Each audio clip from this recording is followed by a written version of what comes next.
Rookie move, I forgot to give it over to you, Rebecca, the presentation. You were just being quiet, going, oh, it's no big deal. He'll figure it out at some point. I was quietly making fun of you in my head. It's okay. So was a couple hundred people. At least Benjamin and Sarah. Okay. Okay, you should have the screen now, Rebecca. Okay. There we go. Okay, hey everybody, this is Cory Miller with iThemes. I'm here with my good friend Rebecca Gill to talk about weaving SEO into your WordPress service offering. Now, Rebecca's been doing this for a number of years, not just SEO, but SEO services for clients. We've been one of those clients where she's walked us through the process, and so now she's going to translate all the stuff she talked about in the past 3 days for SEO week into how to make money with that with your clients. And so I'm going to step out of the way. If you're not over at iThemeschat.com, head over there for the group Q&A, but you're in for a great webinar, final webinar for SEO week with Rebecca Gill. So Rebecca, thanks so much again for coming on, sharing your experience and expertise on SEO week. Thank you, and thank you everyone for staying with us all week. I know it's been a long week right before the holidays, and everybody's wrapping up their year end, so I definitely appreciate all of you that have started out Monday with us and that have stayed through. The numbers have been great with attendance. The feedback on Twitter has been lovely to see, as well as comments in the chat room, so definitely from me to you, thank you so much. Okay, so today this is about you, right? I talked the first 3 days about SEO and best practices and my philosophies and the things that I do to excel at SEO. But today I want to talk about you and how you can take what you've learned today in just general SEO and kind of weave that into your WordPress service offering to make more money. It really does help augment your revenue stream, it diversifies your revenue stream, and it provides value to your customers. So it's really a win-win on both sides if you have the capability and the skill set to do it and offer it as part of your other WordPress services. So I have been giving tips and I've been asking questions throughout the week. So my first question to you today is, do you like puzzles? I asked this because I did not realize years ago that I liked puzzles. In fact, I didn't realize I liked puzzles until Chris Lemma called me out on it one day and said, you like puzzles. And I said, what? And he said, no, really, you do like puzzles. He goes, if you listen to yourself, you enjoy the puzzle, you enjoy the mystery, you enjoy trying to figure things out. And after he said that, I started to see it all around me in my life. I do like puzzles, and I like SEO because I like puzzles. So think of SEO as you're going into it, whether it be on your site or on a client site. It is a challenge, and that challenge is a puzzle to kind of figure out what works and what's going to work for a particular industry or a customer or a search term. And if you like puzzles, you will definitely like SEO. One of the beautiful things about SEO puzzles is they equal revenue. Revenue equals money in your pocket. Revenue equals money that you can spend on whatever, yourself, your family, your kids, your house, I don't know, anything. But it does bring in revenue. And it can bring in a lot of revenue, right? We try to really diversify our income stream at WebSavvy, and SEO is a part of that. Not only do I do standalone SEO projects with people, I also have that as a core part of our custom development process. It's optional for people, and we create custom websites with or without SEO, but it definitely helps increase that revenue and diversifies it so it's just not specific to web design or stock themes that we're selling through our store. So remember that as we're talking through this. What kind of service offering can you have with SEO? There's a lot of different things that you can do, and I think that when people think about SEO in regards to offering it as a service, they don't see the full landscape of opportunities that exist. So I've kind of broken these up into color codes and segments of the way that I view them, and I like to box up things, people and assets and services. I'll go into different boxes for me. So the first one is the red box, and this is really core to website development, right? So consider launching a new website for a client or redesigning an existing website and relaunching that. First and foremost, yesterday we talked about the keyword research and the site mapping. You saw my process and what I go through. And I spent probably 5 hours this morning working on this for a client. It takes a lot of time. That time equals dollars because you're going to have to figure out how much time you're going to spend on it and calculate it at the hourly rate for that and add that into your service offering. Category and tag strategy. Someone asked that about that yesterday. That is part of this package, right? It's not just products and service pages or an online store. It's also the category and tags and how you're going to utilize that strategy to increase your footprint on the search engine results page. On-page optimization of content and assets. And I say assets because it's not just pages. You can also optimize other things, right, within the website. Meta titles and meta descriptions. It literally, when I'm bucking out time for a given project, I actually calculate out how long it will take me to do keyword research is one, site mapping is another, on-page optimization is another, and then meta titles and meta descriptions. I have a good feel now for how long that takes me, and it varies based on the size of the website and the complexity of the topic at hand. Because if you have, for example, an industry that is more technical, it will take you longer to do on-page optimization. It'll take you longer to do keyword research and site mapping because you have to teach yourself about the product or the service offering as you're doing the research, right? To be able to actually understand what's going on with their website and their content, you kind of got to read up on it and digest content. So that equates to a lot of hours. There are projects now that we will have a 1-to-1 ratio. So for every dollar spent in custom design and development with the team, we spend another dollar in SEO with the client. So again, great opportunities for revenue there. Okay, so the next is SEO plugin installation and configuration. It's a small bucket, but it still has revenue there because Yoast is not just install it and forget it. You actually have to install it and configure it to do it properly. Connecting Yoast over to Google Search Console and Bing Webmaster Tools and making sure those XML sitemaps are connected and they're error-free. Again, there's time involved in that. That is a service that you can offer and charge people. Editorial calendar planning and creation. People will struggle with what to do for content, right? It's going to be a hesitation on your client's part. You have to have content to have good SEO, but they don't know what to write about. They don't know where to start. They don't know how to push themselves forward. You can help with that, and you can charge for that service. Utilizing your keyword research and your sitemap and what's left over, those are a lot of good pieces of data that you can craft into an editorial calendar for the client to span out the year. And there's literally, people will pay for that. I've quoted it and I've charged for it. Copywriting, if you have the ability to write, I will tell you that it is one of the biggest areas that we personally struggle with because there are not a lot of great copywriters out there that can write for SEO. My friend Julie was an excellent one, and she was always my go-to gal for projects, and now she took a permanent job somewhere else, which crushed my heart because, you need a Julie, right? Or if you yourself have the ability to be a Julie and be able to write that content for a client, they will love you for it because you take that burden off of them, and they're willing to pay for it.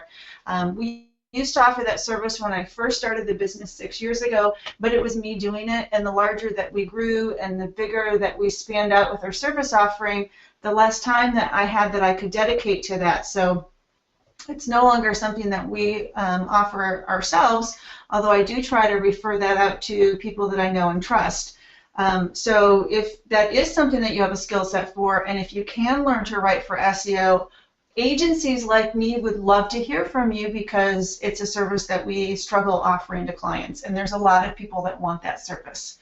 Ongoing content optimization. So in that respective, a client has a new page that they want to write for a product or service offering, or they know that they are going to have a blogging campaign where they're going to be blogging twice a month, but they don't know how to actually optimize that content. We do a lot of that, and clients come and go with that based on where they're ranking and what type of goals they're trying to achieve for a given period of time.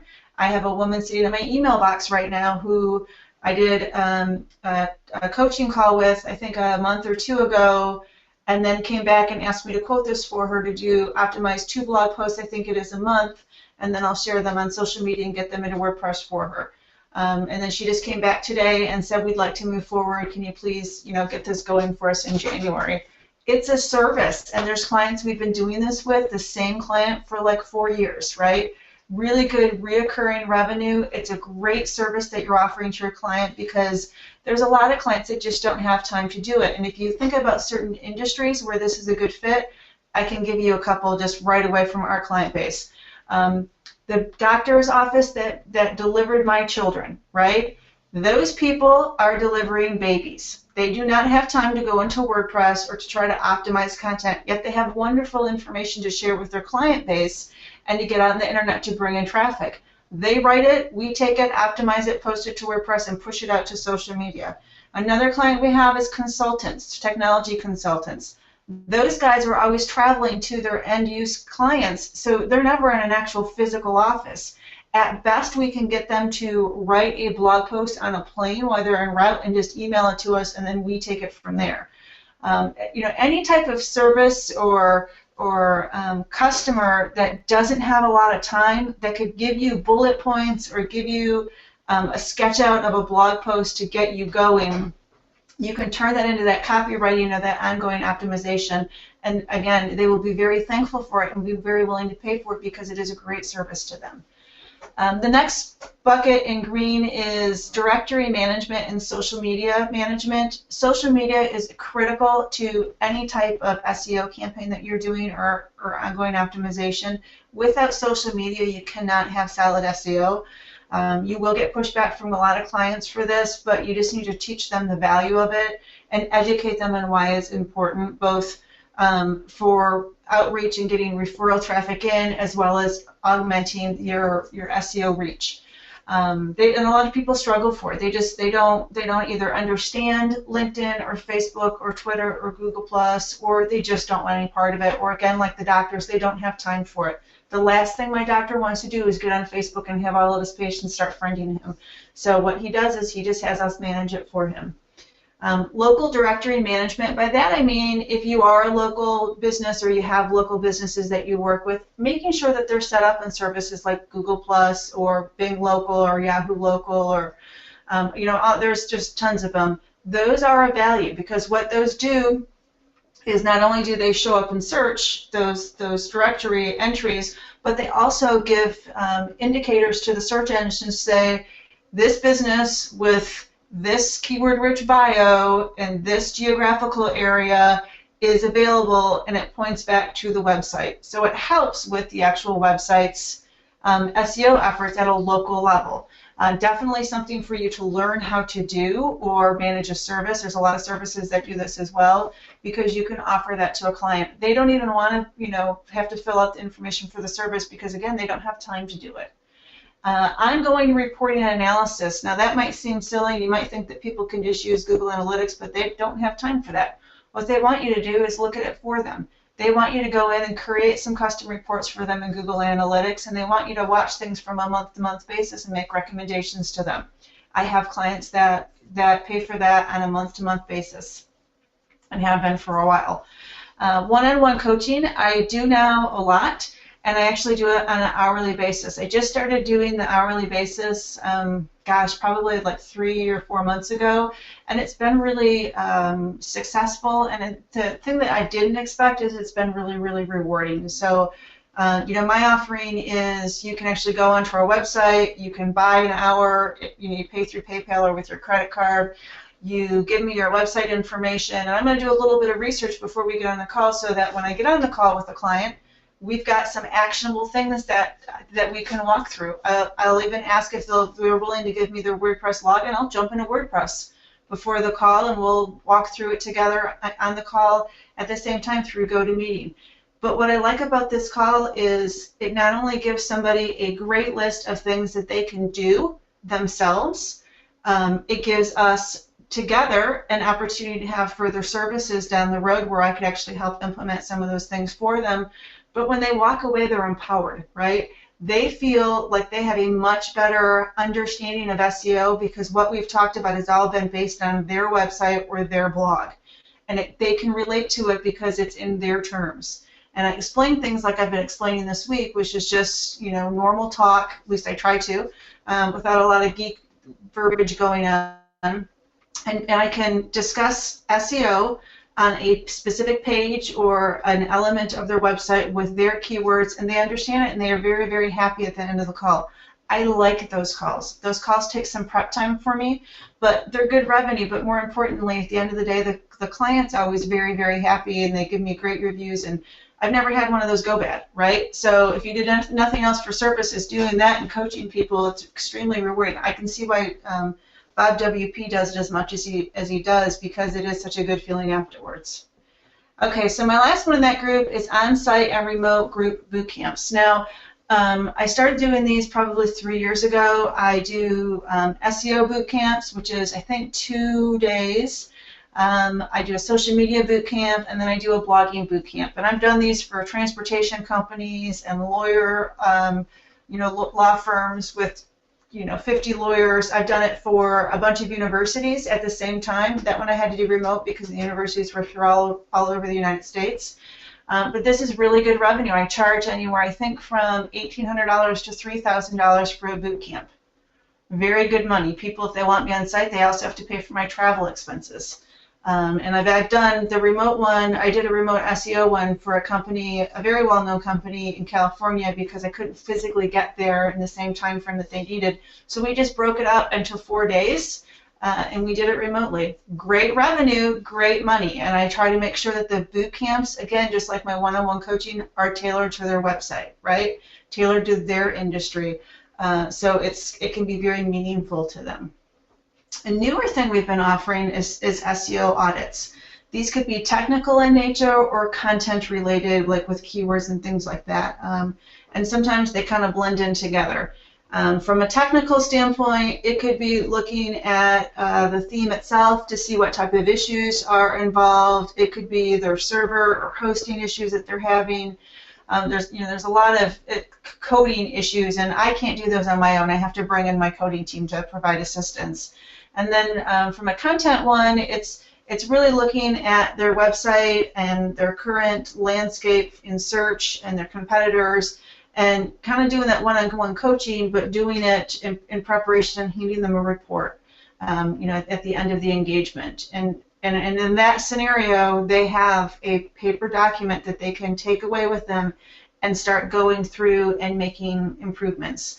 I think my audit that I do is like 6 or 7 pages, but at the very front of it is a top 10 list. So I go through quite a few criteria, like 50 criteria, but then I give them a top 10 list of here's the most important things you need to do right away. And that usually is followed up by a one-on-one coaching call where we discuss things, and then a month later they come back and we have another coaching call where I can see their success, where they've done really well with implementing those suggestions, and then we discuss other areas where they can make further improvements. But when you look at all of those services, you see that there's a lot of different types of offerings that you can do. And the important thing is to figure out which ones you're good at. You're not going to be good at all of them, and you're not even going to like all of them. I hate local directory management. Hate it with a passion, so we pretty much stick away. We stay away from it. Copywriting, could I do copywriting for people? Yes, but to me it drains me, and I would rather just write for our own website as opposed to clients. So those two things that I don't typically do very much. My technical SEO audits are going to be dependent on our coding team's availability. So sometimes I have to turn those away just because we're at capacity and we can't manage that. But again, you get to pick and choose which ones you want to offer and which ones would be great for your firm. Okay, so the next slide I want to talk about rates, because I'm sure you just saw all of the offering that you could present to your client base. Now you want to know how much you can actually make. So I'll let you scan through that while I take a drink of water, because I've been rambling nonstop for 15 minutes. Okay, there are different ways to do rates, and I do different types of payment structures based on the client, right? So hourly rate, that's kind of a no-brainer. Everybody has some type of hourly rate that they're going to use to build up either retainers or project fees, or just use for small coaching engagements. My current rate is $200 per hour, and I've played with this. I started the business at $100 per hour, and I've never been less than that because I came into Web Savvy having a lot of experience and knowledge, and I knew I could, get at least that rate. And then I kept it at that rate for quite a while. A few people said to me, "You're way undervalued, right? You're not charging as much as you can actually get."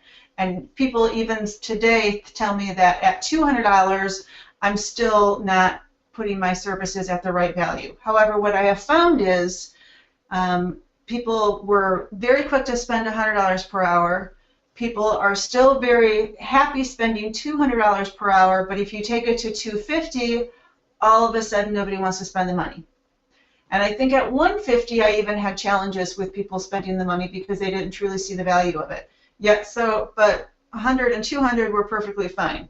So feel free to kind of adjust those rates to get to the right rate for both your experience level and what you can deliver and what people are willing to pay with your type of target demographic that you're servicing.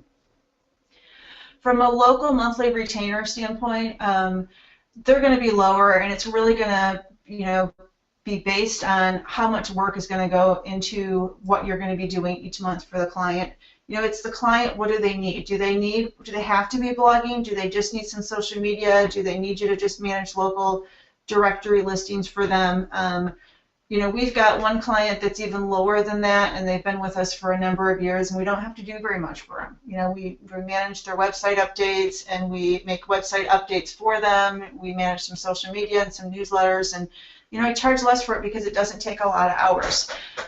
But from a national standpoint, those are going to be much more pricey. The first engagement that I did when I started the company was at $4,000 a month, and I kept that client for over a year. I spent a lot of time. I spent at least 40 hours a month with them. That was when I was billing at $100 per hour, but we had a lot of good results with it. They were fine paying that money because they saw the results, and I saved them from having to hire a marketing person and have somebody internally, supported with not just the hourly rate that they were making, but also all the benefits that went along with it.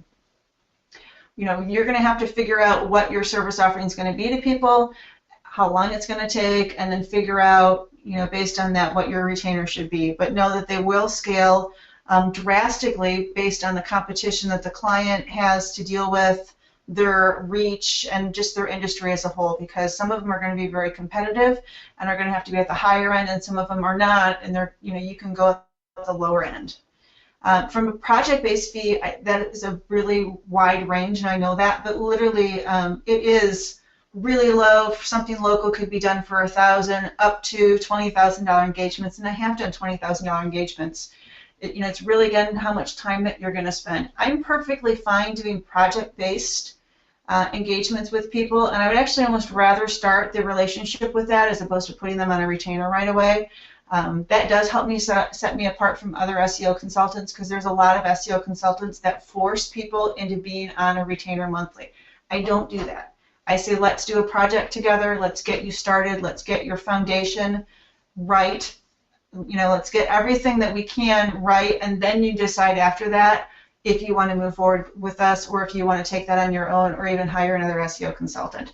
I never want people to feel tied to me. It's like the philosophy of open source, right? They should want to do business with me because I have been successful for them and I've proven myself. They should not feel tied to me. If you take that approach with people, you will actually do well with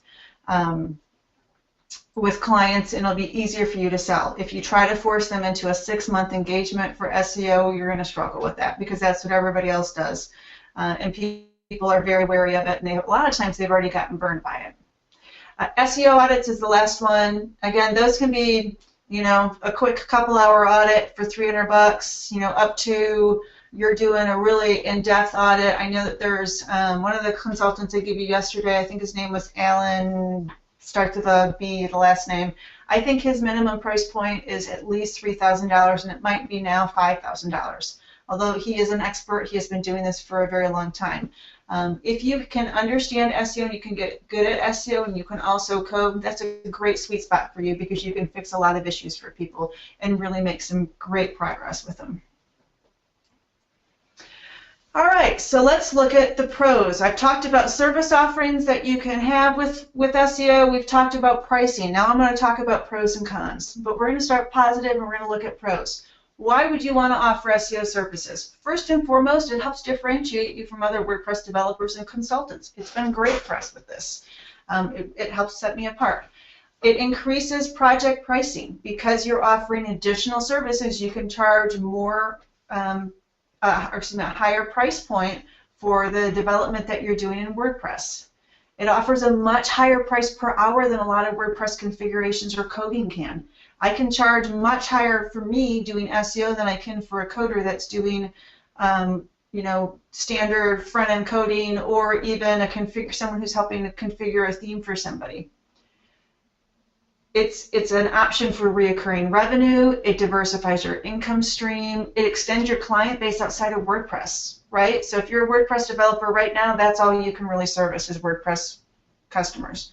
If you do SEO, you're not tied to just you're not tied to just WordPress. You can actually work with other firms that use Drupal or Joomla or non-CMS solutions. I do have clients that are non-WordPress clients. I'm very particular on who I take with that, right? My default is if you're not on WordPress, I can't help you. However, I'm working with an app provider right now who they're not on WordPress, and I can't make any of the changes, but they have an in-house technical staff team that can. So I have confidence that what I tell them to do, they can actually do and execute. So that's kind of my line there on whether or not I'll work outside the WordPress website area. It provides a more holistic solution for your customers, and I think that that's a great offering. I mean, yes, it differentiates you, but it also, you can provide more value to them, right? You're giving them a more balanced approach to the web design and development offering, which will be very beneficial to small businesses who wouldn't otherwise be able to obtain those services. So my next question to you is, do you like to learn? This is really, really important because you will spend a lot of time learning about SEO and educating yourself on SEO. It is the first con that I'm showing here because it is a major one. I spent lots and lots of hours when I was learning SEO, 15 years ago. I can remember literally sitting on the floor with my daughter next to me. She's playing Little People, and I'm on my laptop, and I'm, educating myself on SEO and half playing with her at the same time. And that was at night on my own time. You can't go into SEO and think that you're going to offer that service and do so well without knowing that you're going to have to spend a lot of time at the beginning educating yourself. And then just kind of doing some trial and error on websites that are not client websites, right? Just set up a dummy site, or, do it with your own site. But trial and error is a really good way to learn because you are seeing cause and effect. SEO is really labor intensive, and it is a difficult skill, right? It's not super easy, so it's not as if you can hire a junior staffer and have them do it for you. So I have a hard time finding someone I can ever delegate it to, and if I have hired somebody, whether it be an employee or a contractor, and I've trained them on SEO, as soon as I get them trained and get them into thinking like I do, they leave.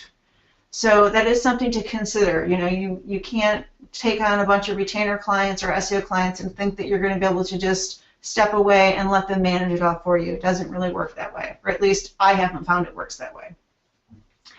Another con is that SEO is constantly changing. So there's ongoing education. Not only do you have to get that initial base for knowing what you're doing and be able to, do it well, you have to make sure that you're staying up to the changes of the algorithms and, what's going on around you with the search engines and how they're just shifting things like, the focus on intent or long form content.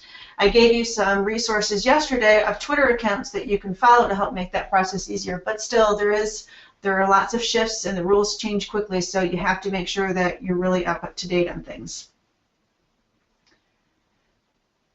The next set of cons are the client. So there are clients who are not going to understand that you cannot produce immediate success. This is not like a web design project where you can start changing things on the fly in the front end and they can see it magically by refreshing their browser. SEO doesn't work that way, right? Design and coding, you can make swift changes for people and they can see it and they know that things are progressing and they know that you're doing your job. It is very difficult with SEO to be able to do that, if not impossible. And you have to educate your potential clients that success is going to take some time and they're going to have to give you trust, and you have to build up that relationship with them. Reverse engineering, I'm a strong believer in this. This is at the heart of SEO. You have to have some desire to do that because it's the best way to educate yourself, right? I said trial and error above, and then as you're doing things, reverse engineering what the successes are so you can apply that. And I've been talking about that all week because I really believe it strongly in it. And I didn't realize until recently that I do that as much as I do, but it is a big basis of the SEO work that we do at WebSavvy. The last one is great SEO is going to require content. You either have to be able to write content yourself for your client, or you have to have an active client who can participate and give that client to you, or give a good portion of that SEO or that content to you so that you can optimize it and make it a success. If you don't have good content, you are not going to have solid SEO and you're not going to have success. So they're not exclusive to each other. They have to go together to have any type of activity go well. I had promised in the overview of today's webinar to tell you what to avoid. I have 10 tips to avoid, and I'm pretty strong on all of them. First and foremost, just don't offer any type of SEO service until you're confident with that skill set. The biggest reason for this is to protect your client, right? It's not like design or coding. There isn't a quick fix. If you don't know what you're doing in SEO and you take on a client and you start working on their website and trying to optimize it and you do 10 things that are wrong, that can have significant impact on them that is not easily fixed in the short term, right? If you're doing bad black hat things without realizing it, they could get removed from Google or placed in a Google penalty, and you could dry up their revenue very, very quickly. Keep that in mind as you're walking into this process and you're going to be offering services. It isn't just about you, it's about your client and their employees and those employees' family and the food on their table. You got to think in that process that don't go forward unless you're really comfortable with what you're doing. Number 2 is don't sign up for more SEO services than you can successfully manage. I told you on the last slide, it's really hard to find employees that you can hand stuff off to, and keep that in mind, right? Don't take on more than you can actually do, and don't try to be a superhero. If it's something that you're not proficient at, tell the client. They're going to be okay with it. I'm very honest with people and say, I don't do pay-per-click. I don't like it. I don't know it. I don't want to know it. Go talk to XYZ because they'll take care of you. Clients are okay with that. It's more important to them is that you're honest and not that you wear a cape. Okay, my next suggestion is to avoid national clients at first. If you are working with a client who sells nationally, it's much harder to rank than a local level. If you're getting your feet wet with SEO, start local. Right? It's easier to rank them. You have more things within your control. You can set up things like Google Plus accounts and the local directory listings, and you can make a quicker impact for people than you can at the global level. Don't go horizontal in approach is another one when you start out. Start with industries that you know well and understand. I started with ERP clients when I started with WebSavvy and technology-based clients because I understood enterprise software. I understood technology. I could speak that language and I grasped that language quickly. If you put anything in front of me that was enterprise software related, I got it, right? I could digest that content quickly. I also knew the space. I knew that industry. I knew who was weak. I knew who was big and who was really good at organic SEO. So I could help win those clients ranking much quicker than I could in another industry. So if you start with industries you know, it'll be a much easier process for you to get going. Don't sell services to clients that they don't need. The SEO land of consultants have a very bad reputation. They're considered snake oil salesmen because people sell client services they don't need. Or they sell them a group of services and the client has no idea what they're getting for their money. And SEO consultants will even tell clients, don't worry about it. I got you covered. You don't need to know what I'm doing. Well, that's not. All of that has built an environment of mistrust. Don't make that worse by selling something to a client that they really don't need. Focus on what you can do of value and what's going to help benefit the client, and work with that, because you'll both build the trust with your client and you'll build yourself a reputation of being a very solid SEO consultant. Number 6 is, despite what spam emails you get from Joe Smith over in India, you cannot promise somebody page 1 status on Google. It is not going to happen. You could potentially get them to page 1, but considering that Google has over 100 different ways to display results, you have no idea which results you're guaranteeing. So you need to be cautious of that. I never will tell people that I will promise to get them on page 1. I will never give them a time frame that I'm going to guarantee. I'm going to tell them what we're going to do, what we're trying to achieve, and what I'm going to hopefully provide at the end of the project to show success. Don't learn search engine optimization on your client's dime or on their website. You have to invest in yourself. I gave you an example earlier of sitting next to my daughter when she was a toddler. That was me investing in myself, on my time, my personal time, so I could better my craft and I could be in a better position to help my clients. If you're going to go into SEO, you need to keep that in mind. It's not right to learn on your clients on their paycheck to you, or on their website where you could actually do damage. Number 8, which is another thing that the spam emails promise, is their goals are all on ranking. SEO isn't just about ranking, and it's certainly not about individual ranking. It's about the ranking of the website as a whole, and how that ranking is going to influence traffic for new leads and sales and revenue generation. Don't just talk about page 1 ranking if you're trying to sell to somebody. Talk about overall objectives, and go one step deeper and talk about how you can better improve conversions on their websites and generate real revenue and produce ROI for the money they're spending. Number 9 is, you can't fix ugly. There have been client or potential clients who have come to me with the worst website ever, both in visual and code, and want me to work on SEO. I will not do it. You can't fix something that is that broken. SEO will not make an impact. They need to fix the core issues with usability and code before you really start to try to optimize. If you try to skip that, you'll never really get any results. You won't increase their conversions, you won't increase their revenue, and the project's going to be a failure. Number 10 is, don't chase offsite links through outdated link building strategies, and that is the link juice. Don't chase it. It'll do more damage than it will good. It's not safe anymore to do it, especially if you're just starting with SEO, because you're not exactly sure what's safe and what's not. Okay, I'd like everyone to take a second and read that testimonial. It is on the bottom of our testimonial page with an actual name and a picture, and it is a real client. And I'm not showing you this to puff myself up and to make my ego large. I want to educate you on the fallacy of this statement.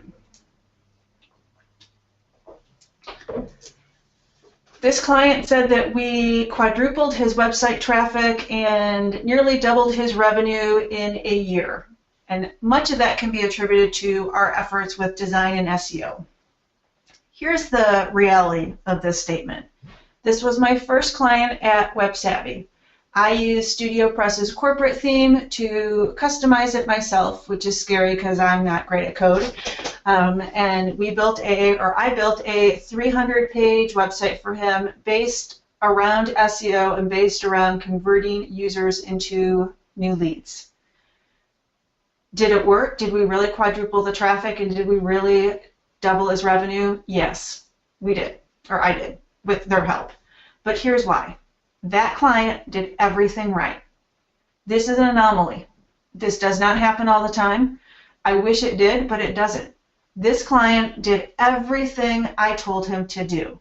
When I told Eric we needed to have blog posts, he produced them. When I said we needed at least 2 per week, because that's what we needed to compete with on his national level with companies like Epicor, he produced them.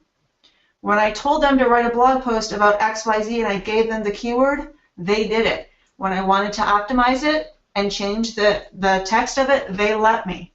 Everything I wanted to do, they said okay to. They were my partners. they had a vested interest in making sure what I was trying to do was successful because it was going to help them as an organization. And doing that helped create those results. But it's hard to find clients like Eric. It's really hard to find an organization that will do everything that you tell them. What really happens is I tell clients I need to have blog posts to be able to optimize and have fresh content and share on social media, and they don't come because the client doesn't have time. And a week go by, or 2 weeks go by, or 3 weeks go by, and you're still waiting. You have to have a willing client and have to have a client who can participate and help you meet those objectives to really be successful with SEO. If I could have every client like this, I would. You know, we stayed together, I think, for a year and a half. They eventually hired someone internally to take over and to build on what I've done. And when we were looking at results, I think either on day 1 or day 2, his website was still sitting on page 1. So they've done a really good job at taking the foundation I built with them and moving that forward. But again, he's not the norm, right? So keep this in mind. You know, when you're going to go into this type of service offering and you are looking at what you can do with a client, know that this is what we want, but know it's really hard to get here because it's not just you. It's a partnership between you and your client. Okay, so my last Boost Your Knowledge slide for the week. SEMPO is a association for SEO consultants. I've been a member of it for a very long time. Do I do a lot with them? No. I usually sign up for memberships for associations and then get tied up and don't participate very well. So it is out there. I wanted you to be knowledgeable about it. It does have resources available to you. And then I wanted to give you, at the bottom of the slide, some reference points for where I was getting some of the data for your pricing for your services. There's a lot more on the internet, but here were some good ones that I found that I wanted to share with you. Now, Cory Miller, I am going to turn it back over to you, and we have, I think, 17 minutes for Q&A. You bet. All right, that was a great overview of all you do, and I know you hit on some key topics that people are most interested in. But so I think people are going to have some more questions that I was seeing through the chat, trying to kind of categorize those a little bit. But if you have questions about SEO services, all week you guys have been asking about SEO tactics and strategies, but let's try to focus today's questions around the topic of offering SEO services to your clients. One of the questions, Rebecca, was how do you weave SEO services into things like website design for clients? So it's changed over the years in how I've done it. I used to have it, so as I talked to the client, I would kind of get a feel for A, would it be beneficial to them, B, are they open to it, right? Those are the first data points. And if both are in line, then I would suggest that we, include that in the project, and I would have it as part of the proposal. So for the first 5 years of Web Savvy, it would just be baked into the price, and I would give them an all-inclusive project price, and SEO was part of the project plan that I showed them. Now I actually break it out, and I started doing that probably 2 months ago, and actually it's been much more successful because people see how much money goes towards SEO, and they see the plan, the detailed plan for it, and then they compare that to the design, and they realize that there is value to it, and they actually do want it. So that's how I approach it. But keep in mind, not everybody's going to use SEO. They might not need it, or they just don't believe in it, and that's okay. Okay. So with your services and SEO particularly, how do you do you offer reports to your clients, and if so, how do you do that? How do you measure, say, from month to month or however long your engagements are, what you do for the clients? So we use Google Analytics a lot, and we use goals a lot in analytics. If you've never set up a Google Analytics goal, make that happen. Figure it out. There's a blog post on my website that talks about it and walks through both why you would want to have goals, types of goals, and then how to set one up. And that would be like someone sending in a conversion form, right? An inquiry form on the website. It's considered a conversion. So we use goals because goals can help. It produces a data point if the company doesn't have revenue coming through the website, like product sales. You can track that back through social media to see what goals are getting converted from social media, one network to another. You can look at the search engines down to phrases and landing pages that are driving those end goals of either the inquiry or a sale on the website. And those are really important to be able to show the value to clients to see what's working. Some of the other things that I do is, with clients who we blog, and we're optimizing those, and I'm pushing the clients for that blog content. I show them the top landing pages, right? And guess what happens when they're blogging? The blogs are the top landing pages for the month. So when we have a report, I can say, look at what happens when you blog. they're bringing in more traffic than your product and your service pages. It's because it's so valuable. And so those are just some of the types of reports that we do. Excellent. Now, I just wanted to remind everybody that a lot of people have been hitting the forum down below the chat room there, and if we can't get to your questions, we'll be working with Rebecca and figure out how we can maybe share some of those answers for the most common ones through blog posts or beg her to come back for more training. But anyway, here's one question I have, and I'm going to smile when I ask it. It's not me asking it, but it'll ring true for conversations you and I have. How do you advise a client who wants to use pay-per-click in addition to your SEO work? See, now I know why Cory's smiling about this. This is an inside joke between him and me. Okay, so I also have a blog post on this on my website because pay-per-click can be a good augmentation to SEO, particularly while you're ramping up SEO, right, and while you're working on getting your ranking established. Pay-per-click will fill the gap in the traffic up until that point. If you've got really competitive keywords that you just can't rank on because of the industry or the target market demographic, you can use pay-per-click for those terms, right? But where I struggle is where people are paying for pay-per-click on phrases that they're already ranking on organically, or their brand names, or on terms that don't convert to anything, right? So we've had clients in the past who have went into Google Analytics, and I saw that they were paying thousands of dollars in pay-per-click, and it was converting into nothing, right? You could see organic SEO and social media was driving all of their revenue and all of their conversions, and all of the pay-per-click did nothing. So it was money down the tubes, in my opinion, and I had them whack it. So that's my view of pay-per-click. There is a place for it. It's just not for me. Gotcha. That was probably one of the shaming moments when you're like, hey, Cory, shame on you. It was. If I was close to you, I would have smacked you with a ruler, just like a nun in school. Okay, how open are your clients, generally speaking, to content marketing and copyright services? I mean, with SEO, you're trying to get a plan in place and all that kind of stuff, but copy and being able to do things on your actual site are what, you part of the huge equation, right? So how open are clients to those particular services? Do you go back and forth? Do you recommend them use some other service? How do you approach that? So I would tell you that 4 out of 5 people that I work with ask for copywriting of some semblance, right? Whether they want someone to actually write the content from scratch, or they want someone to make what they've wrote better. Because a lot of people just write very dry, and it's very unreadable, I guess is the best way to say it. So 4 out of 5 people want that. You don't have to sell it on them. They already want it. They just don't know who they trust to give it to them. And that's the biggest challenge is, can the person digest what this company does to really write content that's going to make an impact with the reader?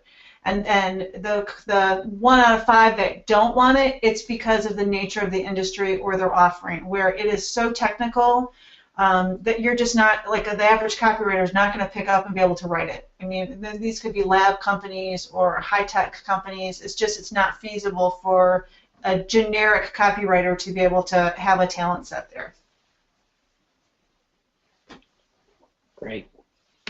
So follow up with that is, how much do you charge to copywriting? Do you do it per hour, per page? Oh, for copywriting? Mm-hmm. So everything I do is per hour, right? And this includes on-page optimization or even creating meta titles. Based on the client and the type of content that they have, I figure out how much can I push through in an hour, and then I will give them that price. So from, most of the time it ends up being a page value, but that page value is based on the hours it's going to take to do it. Okay. So, okay, here's a good question, and it's kind of more the approach to selling the services. But this particular person says clients don't often understand the value of SEO services. How do you have any way of quantifying this to clients? Or I think a better way to ask the question is, how do you approach that with clients about sharing the value, return on investment for SEO? Most of the people that come to us that are open to SEO already have it in their mind that they need it, and they're coming to us because they know we're good at it. So for us, we're really lucky that we don't have to sell much, right? It's more of a validation. Can I execute what they think I can execute?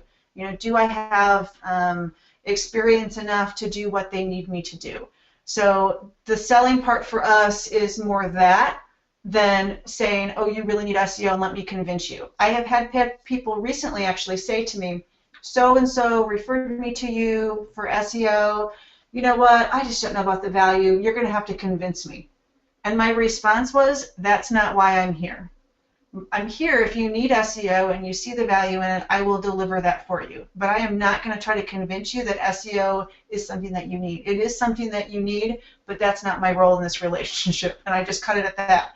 And guess what? The person has got ongoing SEO services with us. Yeah.